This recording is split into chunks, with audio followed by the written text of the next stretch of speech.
Necə yazdan danışım ki, vəziyyət şaxtalı, qışlı.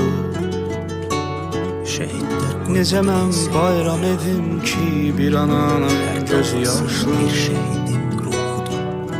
Bir şəhid vermiş ananın ürəyin heç nə ovutmaz. Vətən savaşı, onları heç kim unutmaz. Şuşa başta Sigaret bir-birinin ardına qəmdən calanarmış. Atanın qəlbi yanan ateşe parmağda yanarmış. Bu yanan qəlbinə bir söz, nə də bir cümlə soyutmaz. Onları heç kim unutmaz. Onları heç kim unutmaz.